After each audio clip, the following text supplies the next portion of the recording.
बोले श्री विष्णु भगवान की जय, तुलसी माता की जय। आप सभी को कार्तिक मास की हार्दिक शुभकामनाएं। मेरे चैनल भक्ति रस विधिमानसी में आपका स्वागत है। ऐसी ही और धार्मिक कथाएं कहानियां सुनने के लिए मेरे चैनल भक्ति रस विधिमानसी को सब्सक्राइब करें। 12वां अध्याय। यह कथा सुनकर राजा पृथु कहने लगे कि हे नारद जी, आपने कार्तिक महात्म का बड़ा उत्तम फल कहा, अब कृपा करके तुलसी का महात्म्य भी कहिए। यह सुनकर नारद जी कहने लगे कि हे राजा पृथु, प्राचीन काम में सनहादी क्षेत्र में कौवरीपुर में धर्मदत्त नाम वाला एक ब्राह्मण था। वह बड़ा ब्रह्मज्ञानी धर्मात्मा तथा ओम नमो भगवते वासुदेवाय इस मंत्र का जाप करने वाला था।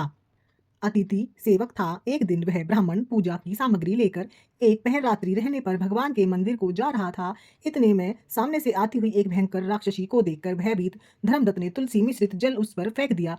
उस जल के शरीर पर लगते ही उसके सब पाप दूर हो गए। वह हाथ जोड़कर धर्मदत्त के पैरों पर गिर पड़ी।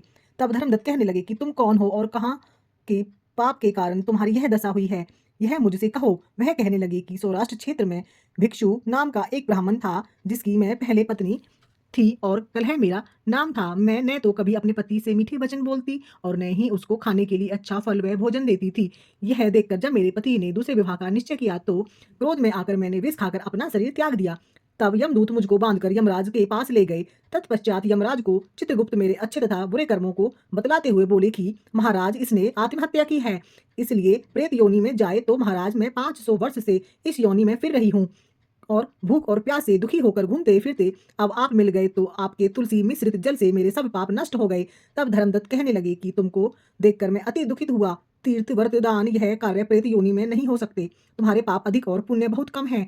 हमने सारी आयु में जितना कार्तिक व्रत किया है उसमें से आधा पुण्य तुमको दिया, जिससे तुम उत्तम गति को प्राप्त हो जाओ। तब ब्राह्मण ने जो ही तुलसी मिश्रित जल से उसका अभिषेक किया और ओम नमो भगवते वासुदेवाय नमः का मंत्र पढ़ा, वह कलहा प्रेत योनि से मुक्त होकर अग्नि के समान दिव्य देह धारण करके लक्ष्मी के समान रूप हो गई।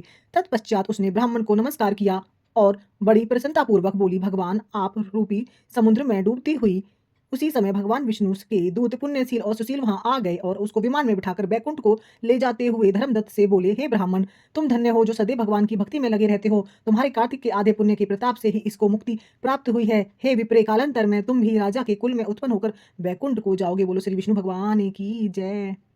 फ्रेंड्स, ये कथाएं सुनने मात्र से मनुष्य के सभी पाप नष्ट हो जाते हैं। तो आइए मिलकर हम कार्तिक मास की सारी कहानियां पढ़ते हैं। मैं डे बाय डे हर दिन पर डे पे कहानियां डालती रहती हूँ। फ्रेंड्स, कल हम 13वां अध्याय पढ़ेंगे।